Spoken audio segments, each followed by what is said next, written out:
Hello everyone and welcome back to Project Fern.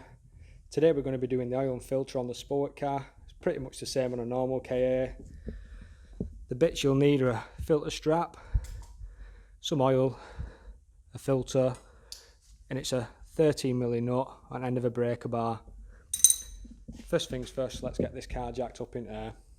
Safety first before we jack this car up. I always like to chock the back wheels to stop it from rolling back. I've got the jack ready. I'm going to get underneath now and get this car on axle stands. I'll just show you underneath here where I've jacked it up.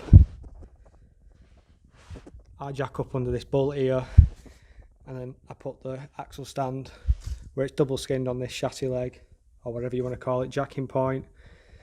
That's one of the stronger points to put the car when it's up on axle stands. And yeah, it's safe there now. So I'll get the other side jacked up. Car's all jacked up onto axle stands now. Always remember when you're draining the oil on a car, take the filler cap out and also lift the dipstick. Just allows air down and out to push that oil through into the bucket. You can see the sump plug there. It's a 13mm nut. They don't have a washer on these, there's a built-in seal. Looks like there's a little bit of an oil leak there as well coming from the top. It could just be something off in that, maybe a rocker cover gasket, but I'll have a look at that at a later date. But yeah, I'm going to get underneath now with the bucket, crack this 13mm nut off and drain the oil. While the oil's draining, the engine's a bit hot on the car as well, which is nice. The oil's thin, comes out a lot quicker. That's what I mean about the sump plug having a washer on, built in, sorry, like a rubber gasket. I've just inspected it, it's like brand new. It cracked off easy enough as well, so it can go back in that. Next we're going to move on to the oil filter. It's at the front of the engine on these, facing upwards. Usually get your arm covered in oil. They should only be hand tight, these really, with a little bit of a nick on them. Always oil the seal when you put the new one back on, but I'm going to get this one off now. You can use the filter strap, but I've changed this one in the past and I know it's going to come off easy, so I'm just going to use my hand. That's the filter off. It's always worth having a look up, checking that the old seal off the old filter isn't still stuck on. Then you'll put the new one on. It'll butt up against that old seal and you'll have problems. Oil will probably spurt out everywhere, but as I can see, that's clean. The old filter seal's come off. I'm going to wind the other one up by hand and then just tighten it by hand too, and then we can drop the car back down. The filters now come with this plastic on. It looks like it's already lubed.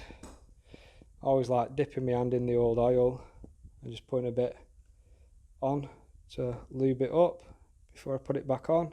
Just stops it sticking in future, and then you can take it off by hand like I just have with this one.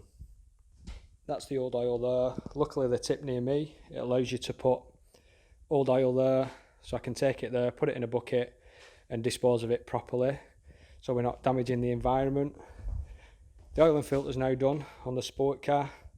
Filter's tight, sump plug's tight. I'm going to drop it down off the axle stands and get the new oil into it. I'm going to get the funnel now and get the oil inside. These 1.6 Duratec engines take 4.1 litres of oil.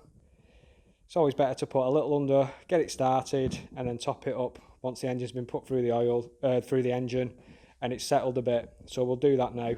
When you top the engine oil, when you start the engine up, when you've just put oil in, put the dipstick back down as well so it doesn't fire any splatter up. The engine oil's been topped up. I put a little lettuce in, like I said, ran the engine up, let it settle. Had to top it up a couple of times to get it bang on the dipstick. It's at the maximum mark now. The car's all finished, oil and filter done. Takes a little longer when you're recording like I am, but honestly it can be an half an hour job. Save yourself some money, get the stuff from Euro Car Parts, wherever you want to get it from, Orpy's Oil, and yeah, just crack on. Just need a couple of axle stands, driveway, and just be careful while you're doing it. Hope you enjoyed this video.